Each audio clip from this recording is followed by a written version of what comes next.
विकासाय पापध्वान्तक्षयाय च श्रीमानाविरभूद्भूमौ रामानुजदिवाकरः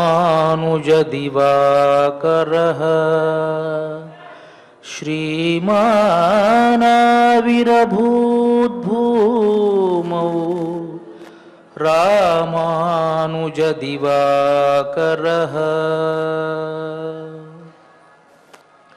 శ్రీ శ్వేతవరాహకల్ప అధినాయకుడైనటువంటి వరాహస్వామి పాదారవిందాల చింత అఖిలాండకోటి బ్రహ్మాండ నాయకుడు కలియుగ ప్రత్యక్ష దైవమైనటువంటి వెంకటేశ్వరుని పాద పద్మాల వద్ద తిరుప్పావైజీయర్ అనేటువంటి పేరు కలిగినటువంటి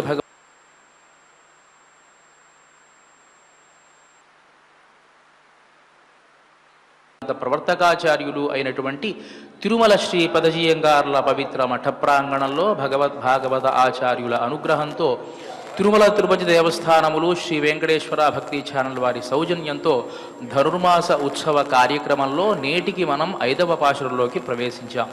ప్రతిరోజు మాదిరిగానే భగవద్ రామానుజుల వైభవాన్ని కొంత తెలుసుకొని కార్యక్రమంలోకి ప్రవేశిద్దాం. దేవో వరాద్రినిలయః క్వచనావకాశే పూర్ణార్యవంశ్య మధుధూన కైతవేన సాధ్యేషు దైవతవరేషు భవంతమాద్యం స్వీయే మహాసదసి సంకథయాంచకార. వాధూల వీరరాఘవాచార్య స్వామివారు అనుగ్రహించినటువంటి భగవద్ రామానుజ అతిమానుషస్తవంలోని 32వ శ్లోకం ఈ శ్లోకం. భగవద్ రామానుజుల వైభవాన్ని వారు తెలియజేస్తున్నారు. ఈ విధంగా ఒకానొక సందర్భంలో తిరుమారిరుంశోలై అనేటువంటి దివ్య దేశంలోకి భగవద్ రామానుజులు వేంచేశారట. అక్కడ అరుళప్పాడ్ భగవద్ రామానుజులకు చెబితే భగవద్ రామానుజులు వారి శిష్య బృందం అంతా కూడా కోవెలలోకి వేంచేశారు. అదే సందర్భంలో భగవద్ రామానుజుల ఆచార్యుల పరంపరకు సంబంధించినటువంటి పెరియనంబి వంశస్థులైనటువంటి వారు లోపలికి ప్రవేశించలేదట. ఎందువల్ల అంటే భగవద్ రామానుజులకే వంశస్థులైనటువంటి పెరియనంబి గారు ఆచార్యులు కదా, మాకు మర్యాద జరగలేదు అనేటువంటి ఉద్దేశంతో లోపలికి ప్రవేశించినప్పుడు సాక్షాత్తు ఆ తిరుమాలిరుంశోలై అనేటువంటి దివ్య దేశంలో వేంచేసి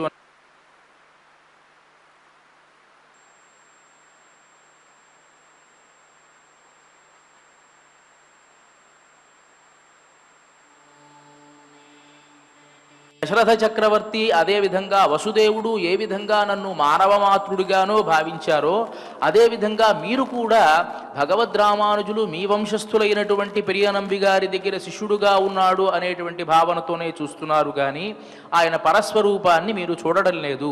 ఆయన సాక్షాత్తు ఆదిశేషాంశ అని చెప్పినట్లుగా మనకు ఆ చరిత్ర ద్వారా తెలుస్తుంది. ఈ విధంగా భగవద్ రామానుజుల వైభవాన్ని వారు ఆ గ్రంథంలో తెలియజేస్తారు.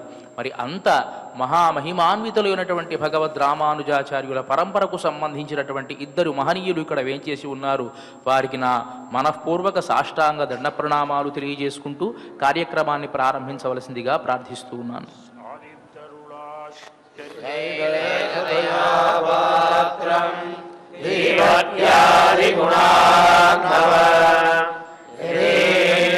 ప్రవణం వందే రమ్యజాదరం మునిం లక్ష్మీనాథసమారంభా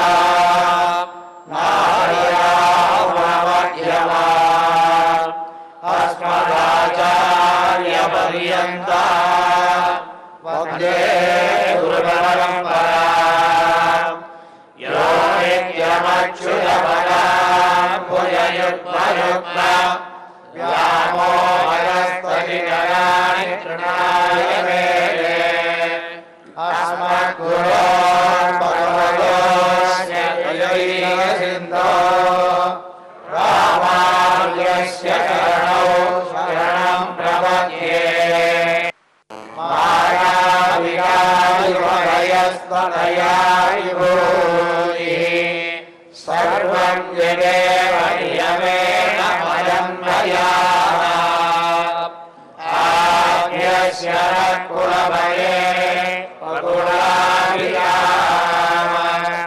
శ్రీమత్తరంగ్రియుగలం ప్రణమామి మూర్ధ్నా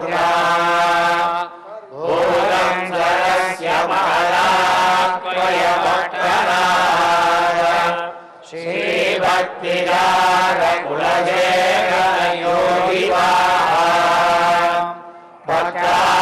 भक्ताङ्घ्रियेव पररायिनीन्द्रविश्वान् श्रीमत्पराङ्कुशमुने प्रणतोऽस्मि नित्यम् स्तनगिरिधरी सुधमुद्बोध्य कृष्णम् पाराच्यं स्वं श्रुतिशरशिरसिद्धमध्यापयन्ति स्वोत्कृष्टायां सृजनिललितं यावनाकृत्य भुङ्क्ते गोदावस्यै नमैकमिदं भूय एवास्ति भूयः अन्नवयर्भुवै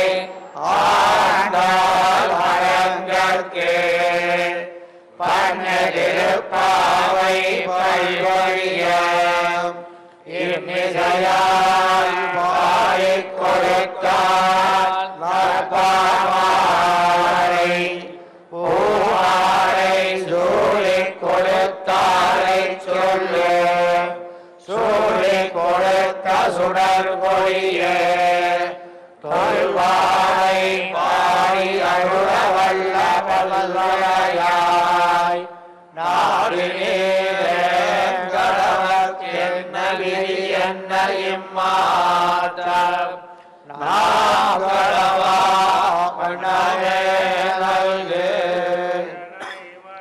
வடமதுரை மைந்தனை தூய பெருநீர் யமுனை துறைவனை ஆயர் குலத்தில் தோன்ற மணி விளக்கை தாயை குழல் விளக்கம் செய்த தாமோதரனை தூயமாய் வந்து நாம் தூவித் தொழுது பாடினாள் பாடி மனத்தினார் செய்திருக்க போல விடையும் புகுதருவான் என்னவும் தீயில் தூசாதும் செப்பேரோருமாய் தவோர் கோவிந்தன் பாடுவோர் சோதி மணிமாடன் தோன்றுவோர் நீதியால் நல்லவர்கள் வாழுவோர் நான் மறைகளோடுவோர் வெள்ளையோட்டோர் வேலக்கோரோர் பாடங்கள் ஜீக்கும் பரமநடி காட்டும் வேதமனைத்துக்கும் மிக்காகும் கோயில்கள் இறைந்துமைந்தும் அறியாதாயிடரை வையம் சுமப்பதும் வம்பு பூரத்தில் ஜகத்துயிர்கால் வாழியே திருப்பாவை முப்பதும் செப்பினாய் வாழியே பெரியாழ்வார் பெற்றெடுத்த பெண் பிள்ளை வாழியே பெரும்போதோர் மாமுனைக்கு பின்னால் வாழியே ஒருவற்று மூன்றுரைத்தான் வாழியே புயலரங்கத்தே புகழ்ந்தளித்தான் வாழியே மறுமாறும் திருவள்ளி மலராய் வாழியே கண்முழுவையவர் கோரை மலர் பழங்கள் வாழியே. శ్రీమతే రామానుజాయ నమః శ్రీమద్వరవరమునయే నమః. ముందుగా పాశురాన్ని అనుసంధానం చేసుకొని పాశుర అర్థాన్ని ఆస్వాదిద్దాం. மாயனை மண்ணு மாயனை மண்ணு வடமதுரை மைந்தனை படமதுரை மைந்தனை தூய பெருநீர் தூய பெருநீர் யமுனைத் துறைவனை யமுனைத் துறைவனை ஆயர் குலத்தினில் ஆயர் குலத்தினில் தோன்றும் மணிவிளக்கை தோன்றும் மணிவிளக்கை தாயை குடல் விளக்கம் செய்த தாயை குடல் விளக்கம் செய்த தாமோதரனை தாமோதரனை தூயோமாய் வந்து நாம் தூயோமாய் வந்து நாம் தூமலர் தூவித் தொழுது தூமலர் தூவித் தொழுது வாயினால் பாடி வாயினால் பாடி மனத்தினால் சிந்திக்க மனத்தினால் சிந்திக்க போய பிழையும் போய பிழையும் புதருவா நின்றனவும் புதருவாய் நின்றனவும் ஈயினில் தூஷாகும் தீயினில் தூசாகும் செப்பேலோரெம்பாவார் செப்பேலோரெம்பாவாய். ఆండాళ్ తిరుపడిహళే శరణం. ప్రియ భగవద్బంధువులారా, తిరుప్పావై వ్రతంలో ఇవాల్టి పాశురం 5వ పాశురం. మొదటి పాశురంలో ఈ వ్రతం దేనికోసం చేస్తూ ఉన్నామో చెప్పారు. 2వ పాశురంలో వ్రతానికి కావలసినటువంటి నియమాలన్నీ చెప్పడం జరిగింది. 3వ పాశురంలో వ్రతం ఆచరిస్తే వచ్చేటువంటి అవాంతర ప్రయోజనం, లోకం సుభిక్షంగా ఉండడం అనేటువంటి ఆ ప్రయోజనం చెప్పబడింది. 4వ పాశురంలో సాక్షాత్తు వర్షానికి అధిదేవత అయినటువంటి వరుణుడు వచ్చి మీకు కావలసినటువంటి కార్యాన్ని చేస్తాను అని చెప్పడం జరిగింది. ఇక వ్రతం ప్రారంభించాలి. వ్రతం ప్రారంభించాలి అంటే ఒక్కొక్కరికి కొన్ని అనుమానాలు ఉంటాయి కదా. కాబట్టి ఒక్కొక్కళ్ళకు అనుమానం వచ్చింది. ఏమ్మా, ఇంత గొప్ప వ్రతాన్ని మనం చేస్తూ ఉన్నాము కదా, ఒకవేళ గనక విఘ్నం ఏదైనా వస్తేనో అని అంది ఒక గోపిక. వెంటనే ఒక గోపిక అంది కదా, ఆదిలోనే హంసపాదలాగా శుభం పలకాలి కానీ ఎవరైనా ప్రారంభంలో అశుభాన్ని పలుకుతారా? ఇదేదన్నా న్యాయంగా ఉన్నదా? అయినా నీకు ఆ ఆలోచన ఎందుకు వచ్చింది? వ్రతం చేద్దాము అని మనం అనుకున్నటువంటి వెంటనే శుభసూచకంగా సాక్షాత్తు వరుణదేవుడే వచ్చి నేను వానలు కురిపిస్తాను అని అన్నాడు కదా, మరి దాన్నెందుకు నువ్వు గమనించడం లేదు అని అంటే, ఇప్పుడు అదే పెద్ద తిరకాసమ్మా. ఏమిటి అంటే కొన్ని సందర్భాల్లో భగవంతుడు మనని తప్పుదోవ పట్టిస్తూ ఉంటాడు. కృష్ణ పరమాత్మ కదా, చెప్పింది చెయ్యడు. కొన్ని చమత్కారాలు చేస్తూ ఉంటాడు ఆయన. ఇచ్చినట్టే ఇస్తాడు, చిన్న చేపనిచ్చి పెద్ద చేపను తీసుకుని వెళ్ళే రకం అన్నమాట ఈయన. అదేమిటమ్మా అలా అంటావు? అవునమ్మా, ఇప్పుడు ఆ వరుణుడు రాకపోతే వచ్చిన నష్టమేమీ లేదు. మనం 2 ప్రయోజనాలు ఇక్కడ ఆశించాం. ఒకటి ఏమిటి అంటే, మనకు కావలసింది కృష్ణుణ్ణి మనం భర్తగా పొందాలి అనేటువంటి ప్రయోజనం ఒకటి. రెండవది, ఈ ప్రపంచమంతా సుభిక్షంగా ఉండాలి అనేటువంటిది రెండవది. రెండవ ప్రయోజనమైనటువంటి లోకమంతా సుభిక్షంగా ఉండాలి అనడానికి వరుణదేవుడు వచ్చాడు, ఇచ్చేస్తూ ఉన్నాడు, నేను చేస్తానన్నాడు.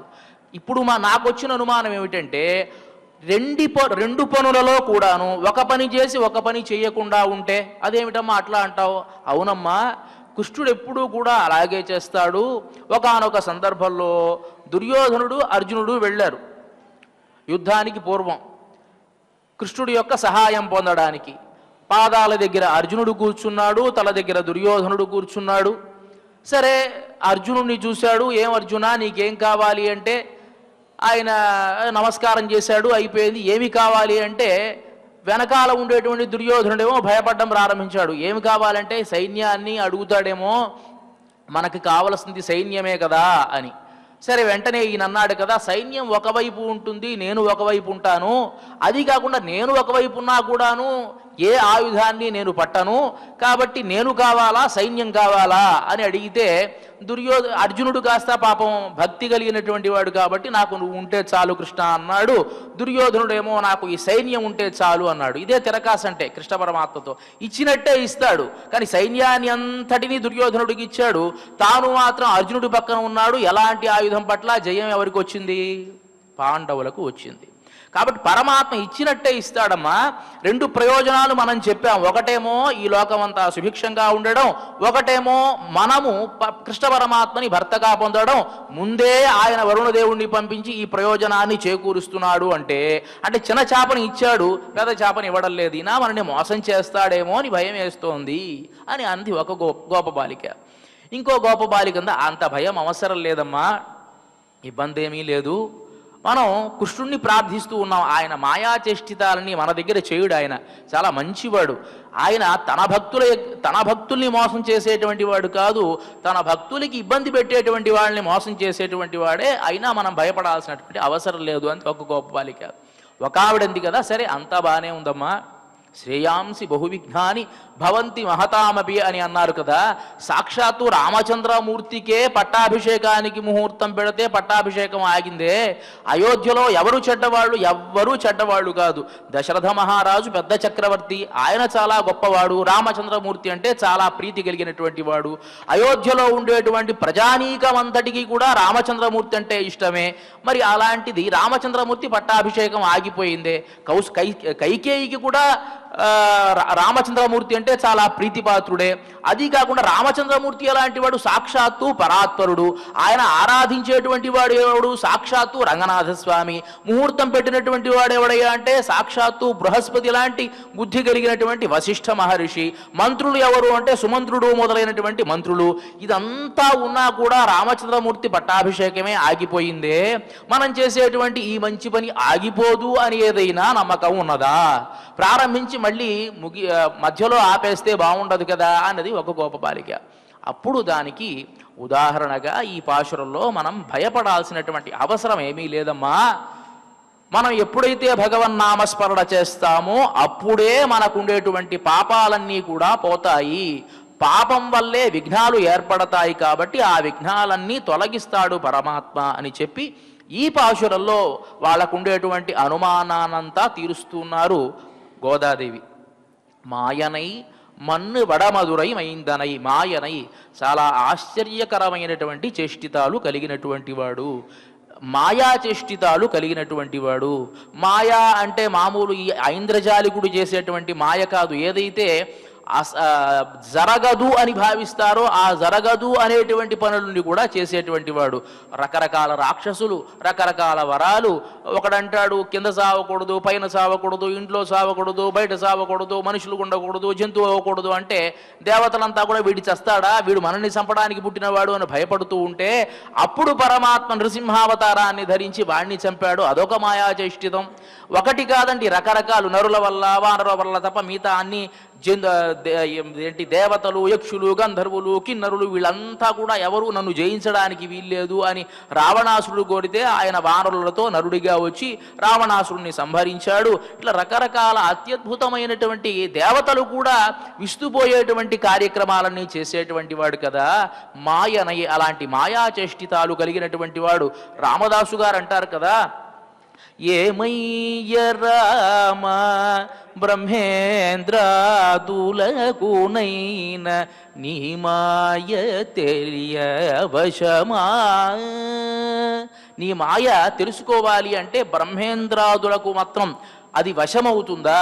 సుతుడను దశరథుడు హితుడను సుగ్రీవుడతి బలుండనుచు కపులు. నువ్వు ఎక్కడో మోక్షలోకంలో పరమపదంలో ఉండేటువంటి వాడివి, ఒక మానవ శరీరాన్ని ధరించి దశరథ మహారాజుకి బిడ్డడిగా జన్మించావు. దశరథ మహారాజు అనుకున్నాడు కదా, నాకు పిల్లవాడు అనుకున్నాడే తప్ప పరాత్పరుడని భావించాల. సుతుడను దశరథుడు, దశరథుడు తన పిల్లవాడు అని అనుకున్నాడు. హితుడను సుగ్రీవు, తనకు సహాయం చేస్తాడు రాముడు అని అనుకున్నాడే తప్ప వచ్చినవాడు సాక్షాత్తు పరాత్పరుడు పరంధాముడు అని సుగ్రీవుడు అనుకోలా. అతి బలుండనుచు కపులు, మంచి పరాక్రమం కలిగినటువంటి వాడు రామచంద్రుడు అని అనుకున్నారే తప్ప వానర వీరులంతా ఎక్కడో పరాత్పరుడైనటువంటి వాడు అవతరించాడు అని వాళ్ళు కూడా అని అనుకోలేదయ్యా. క్షితినాథుడనుచు భూసతులు గొలిచిరిగాక. పక్కన ఉండేటువంటి రాజ్యంలో ఉండేటువంటి రాజులందరూ కూడా ఈయన మనకు చక్రవర్తి అని భావించి నిన్ను నమస్కారం చేసుకున్నారే తప్ప పతిత పావనుడనుచు మతి తెలియలేరైరి, పతిత పావనుడనుచు మతి తెలియలేరైరి, కానీ బుద్ధిలో కూడా వాళ్ళ కలగలేదయ్యా. ఏమయ్య రామ, కాబట్టి ఓ రామ నీ అఘటిత ఘటనా సామర్థ్యం ఎవడికైనా తెలుస్తుందా అని కీర్తిస్తాడు రామదాసు గారు. అలా మాయా చేష్టితాలు కలిగినటువంటి మాయనై మన్ను వడమధురై మైందనై. మన్ను అంటే ఈ వడమధురై అంటే ఉత్తర దిక్కులో ఉండేటువంటి మధురా నగరం. ఈ మధురా నగరానికి మన్ను ఎప్పుడూ కూడా భగవత్ సంబంధం కలిగి ఉన్నటువంటి క్షేత్రమట. మన్ను వడమధురై మైందనై అంటే దానికి నిర్వాహకుడైనటువంటి వాడు ఈ కృష్ణ పరమాత్మ. ఏం భగవత్ సంబంధం కలిగి ఉంది? మనకు తెలిసి కేవలం కృష్ణ పరమాత్మ మధురా నగరంలో అవతరించాడు కదా అంటే కాదు కాదు. పూర్వకాలంలో కృష్ణుడు జన్మించడానికంటే పూర్వం కూడా ఈ మధురా నగరానికి భగవత్ సంబంధం ఉన్నది. ఏమిటి అంటే ధ్రువుడు తపస్సు చేసింది ఈ మధుర అనేటువంటి ప్రదేశంలోనే. అంటే అప్పుడు మధురా నగరం కాదు, పెద్ద కీకారణ్యం, అది ఒక పెద్ద అడవి అన్నమాట. ఆ అడవిలో ధ్రువుడు అక్కడ తపస్సు చేస్తే అక్కడ ధ్రువుడికి ఆ శ్రీమన్నారాయణుడు ప్రత్యక్షమైనటువంటి ప్రదేశం మధురా నగరం. అదే కాకుండా త్రేతాయుగంలో లవణాసురుడు అనేటువంటి ఒక రాక్షసుణ్ణి సంహరించింది శత్రుఘ్నుడు ఈ మధుర అనేటువంటి ప్రదేశంలోనే. అంతేకాకుండా వామనమూర్తిగా ఆ శ్రీమన్నారాయణుడు అవతరించినప్పుడు ఆ మధుర అనేటువంటి ఆ ప్రదేశంలోనే, అంటే ఆ కీకారణ్యంలోనే కొంతకాలం తపస్సు చేశాడు అని కూడా మనకు చరిత్ర చెబుతోంది. కాబట్టి ఈ మధురా నగరానికి భగవత్ సంబంధం యుగయుగాలుగా ఉన్నటువంటిది. కాబట్టి మన్ను వడమధురై మైందనై దానికి నిర్వాహకుడైనటువంటి వాడు ఆయన. ఇంకా ఎలాంటి వాడు? తూయ పెరునీర్ యమునై తురైవనై. తూయ పవిత్రమైనటువంటి, పెరునీర్ చాలా పెద్దదైనటువంటి, యమునై తురైవనై యమునా నది విహారి అయినటువంటి వాడు. ఇక్కడ పవిత్రమైనటువంటిది, పెద్దదైనటువంటిది, ఇంత విశేషణాలు వేయడానికి కారణం ఏమిటి అంటే కృష్ణ పరమాత్మ అవతరించాడు. కృష్ణ పరమాత్మ అవతరించినటువంటి తర్వాత చెరసాలలో ఉన్నటువంటి దేవకీ వసుదేవులకి బంధ విమోచనం అయిపోయింది. ఇక్కడి నుంచి కృష్ణ పరమాత్మ మధుర దాటి గోకులానికి వెళ్ళాలి. గోకులానికి వెళ్ళాలి అని అంటే ఆ వసుదేవుడు ఒక పుట్టలో ఈ కృష్ణ పరమాత్మని పెట్టుకుని బయలుదేరి వెళుతూ ఉన్నాడు యమునా నదిలో. వెళుతూ ఉంటే కొంత దూరం నడిచాడు, మోకాల్లోతు వచ్చింది. ఇంకా కొంత దూరం నడిచాడు, నడుములోతు వచ్చి, కొంత దూరం నడిచాడు, గొంతు వరకు మునిగాడు. ఇంకా కొంత తల కూడా మునిగిపోతూ ఉన్నది. తల వరకు మునిగిన తర్వాత ఒక్కసారిగా యమునా నది మొత్తం తగ్గిపోయిందట. ఎందువల్ల? ఇప్పుడు మాత్రం తగ్గిందే, అప్పుడు మాత్రం ఎందుకు అలా ఉంది అంటే భగవంతుని యొక్క పాదస్పర్శ కోసం, అంటే తల మీద పెట్టుకున్నాడు కదా వసుదేవుడు, ఆ పాదస్పర్శ కావాలి అని చెప్పి అంతవరకు అది పెరిగింది. ఎప్పుడైతే ఆ కృష్ణ పరమాత్మ యొక్క పాదార విందాల స్పర్శ తగిలిందో వెంటనే దారి ఇచ్చింది. అది దారి ఇవ్వడమే కాకుండా వెళ్ళిన తరువాత అక్కడి నుంచి మళ్ళీ యోగమాయని అక్కడి నుంచి తీసుకుని మధురా నగరానికి తీసుకుని వచ్చిన తర్వాత ప్రవాహం కాస్త బాగా ఉద్ధృతమైందట. ఏమిటి? పెరునీర్, యమునా నది అనుకుంది కదా. కృష్ణ పరమాత్మ మధురా నగరం దగ్గర నుంచి గోకులానికి వెళ్ళాడు. మళ్ళీ ఏ దుర్మార్గుడు కూడాను ఈ యమునా నదిని దాటతాడేమో అనేటువంటి ఉద్దేశంతో ఒక్కసారి తన ప్రవాహాన్ని ముందు కంటే కూడా ఎక్కువ చేసుకుంది. కాబట్టి పెరునీర్ అంటే చాలా పెద్దదైనటువంటి నీరు కలిగినటువంటి, యమునాంచాతి గంభీరా నానావర్త జశాకులం అని కీర్తిస్తారు భాగవతంలో. అనేకమైన సుడులున్నాయిట, మొసళ్ళున్నాయిట. అలాంటి ఆ యమునా నది భగవంతునికి దారి ఇచ్చి తర్వాత బాగా పెరిగింది అనడానికి కారణం దీనికోసం. ఆ మధురా నగరం నుంచి ఎవ్వరూ కూడా మళ్ళీ గోకులానికి రావడానికి వీల్లేదు. కృష్ణ పరమాత్మ, మనం సహజంగా ఒక కోటల్ని ఏదన్నా కాపాడాలి అంటే 4-5 రకాల ఇవి నిర్మిస్తారు. అంటే నీళ్లతో ఒక రకమైనటువంటి ప్రాకారం నిర్మిస్తారు. మనకి నరకాసురుడి వృత్తాంతం చూసుకుంటే తెలుస్తుంది. అగ్నితో ఒక ప్రాకారం, తర్వాత ఈ మొసళ్ళు కలిగినటువంటి ఒక పెద్ద ప్రాకారం, ఇట్లా రకరకాల ప్రాకారాలు ఆయన అంతఃపురంలోకి ప్రవేశించకుండా నరకాసురుడు ఏర్పాటు చేసుకున్నట్టు. అట్లా ఈ గోకులానికి మధురా నగరం నుంచి ఎవ్వరూ రాకుండా తన ప్రవాహాన్ని బాగా ఉద్ధృతి చేసుకుందట ఈ యమునా నది. కాబట్టి పెరునీర్, ఇంకా తూయ పెరునీర్, చాలా పవిత్రమైనటువంటి నీరు అని చెప్పడానికి కారణం ఏమిటి అంటే, సహజంగా ఏ నది కన్నా భగవత్ సంబంధం ఉంటుంది, కానీ ఈ నదికి భగవంతుని భక్తులైనటువంటి గోపికల సంబంధం కూడా ఉండడం వల్ల ప్రతిరోజు వెళ్ళగానే వాళ్ళు ఆ యమునా నదిలో స్నానం చేస్తారు, కృష్ణ పరమాత్మ స్నానం చేస్తాడు. ఈ సంబంధం వల్ల తూయ పవిత్రమైనటువంటి పెరునీర్, అంత గొప్పదైనటువంటి ప్రవాహం కలిగినటువంటి పెరునీర్ యమునై తురైవనై, ఆ ఒడ్డులో విహరించేటువంటి వాడు. అంటే అక్కడ గోపబాలికలంతా కూడా వస్తూ ఉంటారు కాబట్టి అక్కడ విహరించేటువంటి వాడు. అంతేకాకుండా ఆయర్ కులత్తినిల్ తోన్రుం మణివిళక్కై అని అనవచ్చు, అణివిళక్కై అని అనవచ్చు. అక్కడ ఆయర్ కులత్తినిల్ తోన్రుం, గోకులంలో ఈ గొల్లపల్లెలో ఉండేటువంటి కులంలో జన్మించినటువంటి అణివిళక్కై, సుందరమైనటువంటి ఒక దీపము. అది కాకుండా మణివిళక్కై, మణిలాంటి ఒక దీపము అని చెప్తూ ఉన్నారు ఇక్కడ. ఏమిటి, గోకులంలో జన్మించాడా కృష్ణ పరమాత్మ అంటే, మధురానగర్లో జన్మించినా కూడాను గోకులంలో పుట్టి పెరిగాడు కాబట్టి యశోదాదేవి దగ్గరే పుట్టినట్టుగా ఆళ్వార్ల యొక్క భావన. అంతేకాకుండా ఇక్కడ మణివిళక్కై, ప్రకాశించడానికి, ప్రకాశించేటువంటి వాడు అని చెప్పడానికి కారణం ఏమిటి అంటే, పరమాత్మ ఆలోచించేట, ఎక్కడో మోక్షంలో ఉన్నాడు, ఎవరు గమనించేవాళ్ళు. ఇప్పుడు అందరూ కోటీశ్వరులే అనుకోండి, అక్కడ ఒక మనకు భవంతి ఉంది, ఎవడు గమనిస్తాడు, ఎవడు గమనించాడు. అంతా చుట్టూ గుడిసెలుంటే మధ్యలో ఒక పెద్ద భవంతి కడితే అడ్రస్ కూడా చెప్పాల్సిన అవసరం లేదు, అదిగో ఆ భవనంలో ఉన్నటువంటి వాడు ఫలానా ఆయన అని చెప్పవచ్చు కదా. అదేవిధంగా మోక్షలోకంలో ఉంటే ఎవరు గమనించే, నిత్యులు ముక్తులు అందరూ కూడా ఈయనకి ఎంత శక్తి ఉందో, ఈయనకి ఎంత అందం ఉందో అంత అందం ఉండేవాళ్ళే చుట్టూ పోగేస్తున్నారు, నమస్కారం పెడుతూ ఉన్నారు. మొత్తం లైట్లలో ఒక లైట్ ఈయన, కాబట్టి ఈయనకేం ఆనందం కలగల. తర్వాత రకరకాల అవతారాలు చేశాడు, మత్స్యావతారం ధరించాడు, ఎవరు గమనిస్తారండి, చేపలా కొలవు, మనుషులకి దగ్గర కాదు. కూర్మావతారం అదే, నరసింహావతారం అయితే భయంకరమైనటువంటి అవతారం, దగ్గరికి వెళ్ళాలంటేనే ఏం మీద పడతాడో తెలియదు, చాలా ఉగ్రమైనటువంటి స్వభావము. వామనావతారం ధరించాడు, వెంటనే వెళ్ళిపోయాడు. ఇలా అవతారాలు ధరించి అనుకున్నట్ట మానవ మాతృడిగా జన్మిస్తే బాగుంటుంది అని చెప్పి రామచంద్రమూర్తిగా అవతరించాడు. కానీ రామచంద్రమూర్తి ఎవరు కుమారుడు? దశరథ చక్రవర్తి యొక్క కుమారుడు. ఎవరైనా దగ్గరికి రాగలరా, మాట్లాడగలరా? దశరథ చక్రవర్తి కుమారుడు కాబట్టి అమ్మో చాలా దూరంగా ఉండాలి. ప్రేమ ఉన్నది, మాట్లాడాలి అని ఉంటుంది, కానీ మాట్లాడలేరు, ప్రేమని ప్రకటించలేరు, దూరంగానే ఉంటున్నారు. అది కూడా ఆయనకి నచ్చలేదట. ఇంకా మనుషులకి దగ్గరగా ఉండాలి అనేటువంటి ఉద్దేశంతో తాను మధురలో జన్మించిన, అక్కడ కూడా మళ్ళీ చక్రవర్తి కుమారుడే, అక్కడ జన్మిస్తే మళ్ళీ గౌరవించరు, మళ్ళీ మనకు మనుషులు దగ్గరవరు అనేటువంటి ఉద్దేశంతో గోకులంలో వచ్చి పెరిగాట.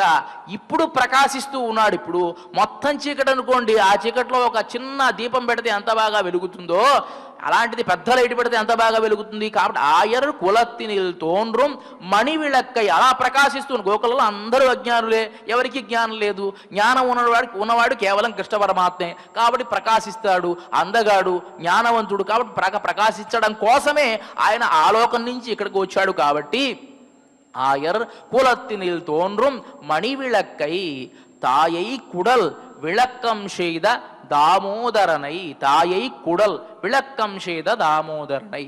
అంతవరకు కూడా గొడ్రాలు అనేటువంటి పేరు పొందినటువంటి యశోదాదేవి తాయై కుడల్, ఆ గర్భాన్ని విళక్కం చేద, ప్రకాశింపజేసినటువంటి దామోదరనై, దామోదరుడైనటువంటి వాడు.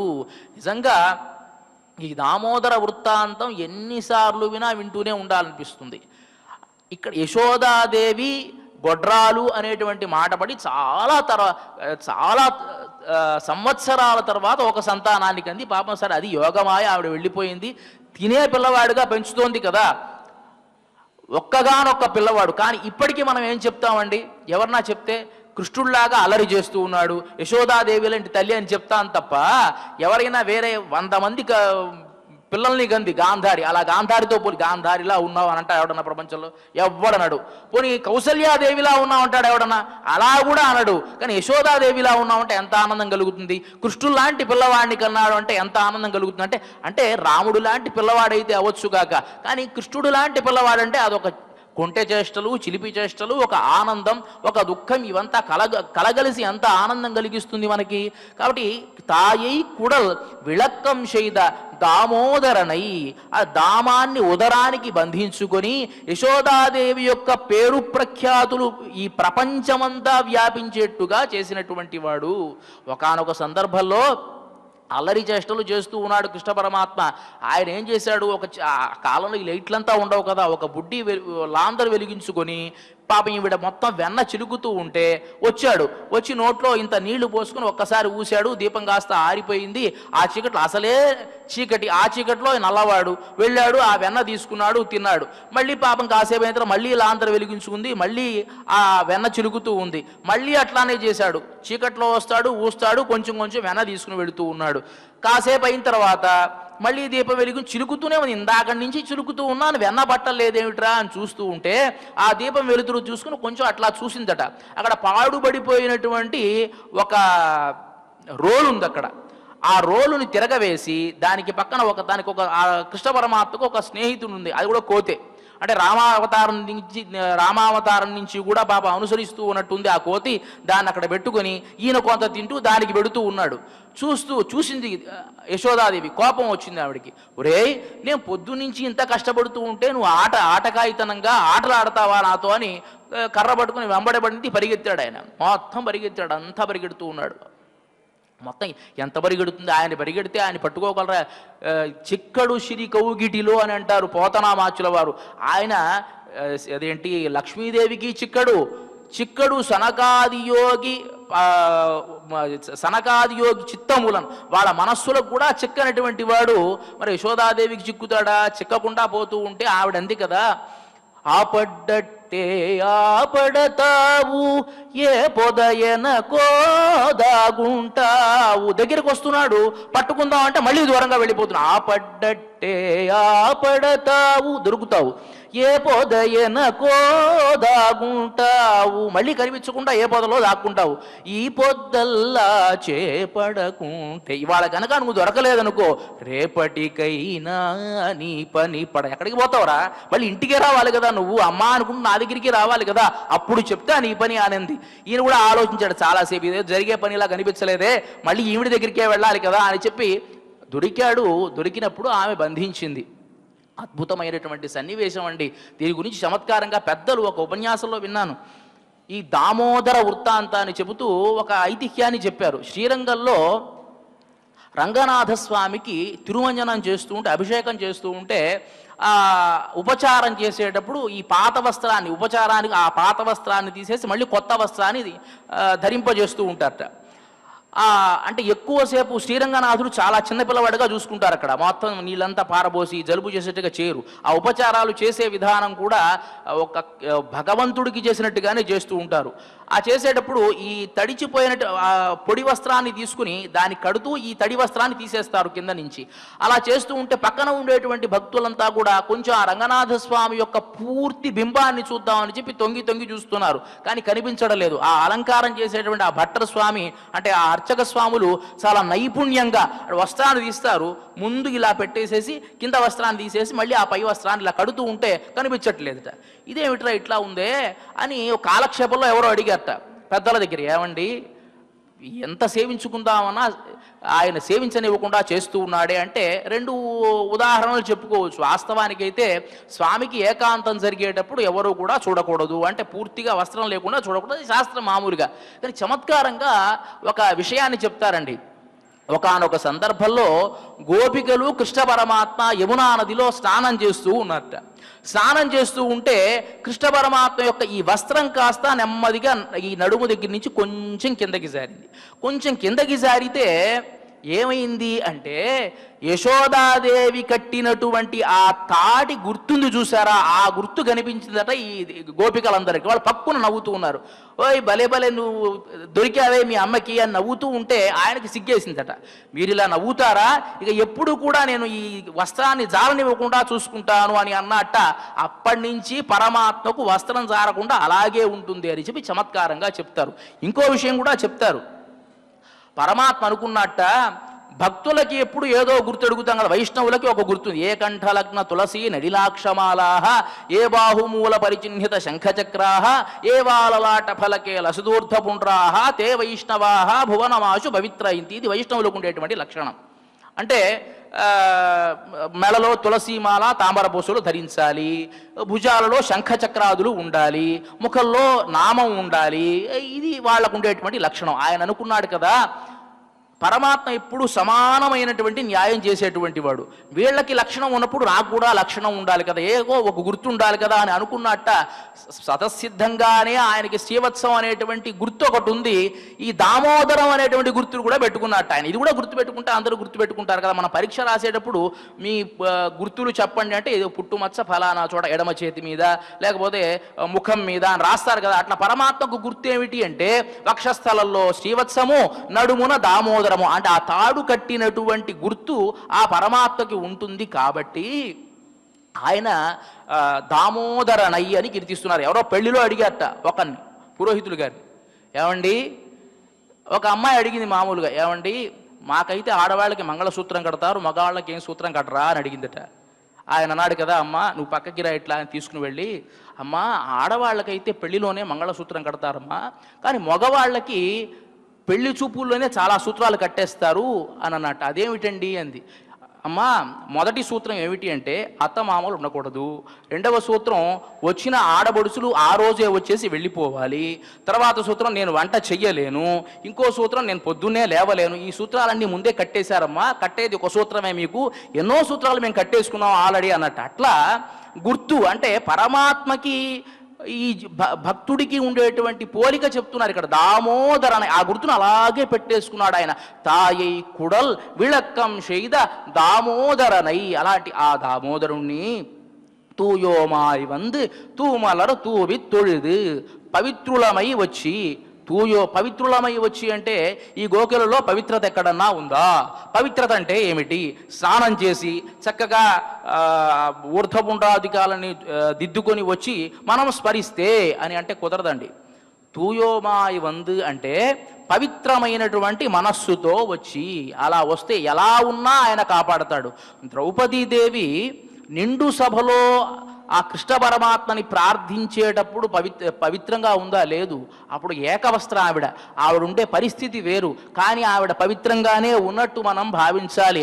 అలా ప్రార్థించినా పరమాత్మ పలుకుతాడు. కాబట్టి మనస్సులో పవిత్రత ఉండాలి అనే విషయాన్ని తూయోమాయి వందు తూమలరు తూవి, అనేకమైన పుష్పాలు మనం ఆ పరమాత్మకు సమర్పించి తూవి తొழுது ఆయన నమస్కారం చేసి వాయినాల్ పాడి, ఆ నోరారా ఆ స్వామి ఈ నాలుక ఇచ్చాడు కాబట్టి కీర్తించి పాడి, వాయినాల్ పాడి మనత్తినాల్ చిందిక్క, మనస్సుతో ఆ స్వామిని కనుక మనం ధ్యానించినట్లయితే పోయ పిഴഴും, మనకు ఉండేటువంటి 3 రకాల పాపాలు ఉంటాయి. ఒకటేమో సంచితము, ఒకటి ప్రారబ్ధము, ఒకటి ఆగామి. ఆయన ఏం చేస్తాట, ఈ సంచితము అనేటువంటి పాపాన్ని, పాత పాపాలని పోగొడతాడు, వచ్చే పాపాలని రానివ్వకుండా చేస్తాడు. చేసి పూదరువా నిన్రనవం తీయనిల్ తూషాహుం, నిప్పులో వేసినటువంటి దూది ఎట్లా అయితే అవుతుందో అట్లా అవుతుందమ్మా. కాబట్టి మన వ్రతానికి ఎలాంటి విఘ్నం కూడా జరగదు అని చెప్పి ధైర్యాన్ని ఇచ్చి తీయనిల్ తూషాహుం చెప్పేలో రెంబావాయి. కాబట్టి అందరూ కూడా కలిసి ఆ భగవన్నామస్మరణ చేసి ఈ వ్రతానికి ఉపకరిద్దామని చెప్పి ఇవాల్టి ఈ పాశురంలో గోదాదేవి గోపబాలికలందరినీ కూడా వ్రతానికి సంసిద్ధం చేశారు. రేపటి రోజు నుంచి ఒక్కొక్క గోపబాలికలను మేలుకొల్పడం మనం చూస్తాం. ఇక ఇవాల్టి ఈ కార్యక్రమంలో చిట్ట చివరి అంశమైనటువంటిది శ్రీ ఆండాళ్ అనుగ్రహంతో శ్రీమతి తెలిగిచర్ల కందాడై సీతమ్మ గారు తెలిగించినటువంటి స్వతంత్ర రచన తిరుప్పావైకి మాయనై అనేటువంటి పాశురానికి జిలిబిలి చిరునవ్వు మోమున చిందిలాడు హరిన్నుతింపుడి అనేటువంటి ఈ గేయాన్ని తిరుమల తిరుపతి దేవస్థాన ఆస్థాన విద్వాంసులు శ్రీ గరిమెళ్ల బాలకృష్ణ ప్రసాద్ గారు ఆలాపన చేయడం జరుగుతుంది. ఈ కార్యక్రమాన్ని నాదనిరాజన మంటపం నుంచి ప్రత్యక్ష కార్యక్రమం ద్వారా మనం వీక్షించవచ్చు. ఇక ఇవాళ ఈ కార్యక్రమాన్ని క్షమాప్రార్థన నుంచి మంగళం వరకు మనమంతా కలిసి పారాయణ చేసి ముగిద్దాం. అధ క్షమాప్రార్థనా యదక్షరవదభ్రష్టం మాత్రాహీనం చ యద్భవేత్ తత్సర్వం క్షమ్యతాం దేవ నారాయణ నమోస్తుతే. అథ భగవత్సమర్పణం కాయేన వాచా మనసేంద్రియైర్వా బుద్ధ్యాత్మనా వా ప్రకృతే స్వభావాత్ కరోమి యద్యత్ సకలం పరస్మై నారాయణాయేతి సమర్పయామి. అధలోకక్షేమ ప్రార్థనా స్వస్తి ప్రజాభ్యః పరిపాలయంతాం న్యాయేన మార్గేణ మహీమహీషాః. గోబ్రాహ్మణేభ్యః శుభమస్తు నిత్యం. లోకాః సమస్తాః సుఖినో భవంతు. అథ మంగళం కోసలేంద్రాయ మహనీయ గుణాత్మనే చక్రవర్తి తనూజాయ సార్వభౌమాయ మంగళం. అస్తు గోపాల బాలాయ నిత్యాయ పరమాత్మనే భక్తవాత్సల్య నిధయే నిత్యభోగ్యాయ మంగళం. శ్రీమద్యై విష్ణు చిత్తార్య మనోనందన హేతవే నందనందన సుందర్యై గోదాయై నిత్యమంగళం. శ్రియకాంతాయ కళ్యాణ నిధయే నిధయేర్థినాం. శ్రీవేంకట నివాసాయ శ్రీనివాసాయ మంగళం. స్వామి బోధానంద గోసేవ ఆశ్రమం సైథాపూర్. జ్యోతిష్యం వాస్తుశాస్త్రం మన పూర్వీకులు మనకిచ్చిన వరం. దుర్గాదేవి కాలభైరవ ఉపాసనతో వాక్సిద్ధి పొందిన శ్రీ శ్రీ బోధానందగిరి స్వామివారు మీకు ఎలాంటి సమస్యలున్నా, వాటిలో ముఖ్యంగా ధన నష్టం, ఆరోగ్య నష్టం, భార్యాభర్తల మధ్య గొడవలు, ప్రేమించుకున్న వారు దూరం అవడం, ఎన్ని సంబంధాలు వచ్చినా పెళ్లి ముడి పడకపోవడం, రోడ్డు ప్రమాదాలు, అప్పుల బాధలు, వ్యవసాయంలో నష్టాలు, పెద్దల మాట పిల్లలు వినకపోవడం, ఆరోగ్య శాంతి, గృహశాంతి, మనశ్శాంతి లేకపోవడం, ఇలాంటి సమస్యలు ఉన్నట్లయితే ఒక్కసారి స్వామీజీని కలవండి. మీ సమస్యలకు తగిన పరిష్కారాన్ని పొందండి. అంతేకాక అన్ని రకాల వ్యాధులకు గోపంచకవ్య మరియు మూలికా వైద్యం చేయబడును. నమ్మకంతో రండి, ఆయురారోగ్యాలతో వర్ధిల్లండి. మా అడ్రస్ స్వామి బోధానంద గోసేవ ఆశ్రమం సైథాపూర్, వీరభద్రస్వామి గుడి దగ్గర, యాదగిరిగుట్ట. సంప్రదించవలసిన నెంబర్ 9849213754 మరియు 9618034138.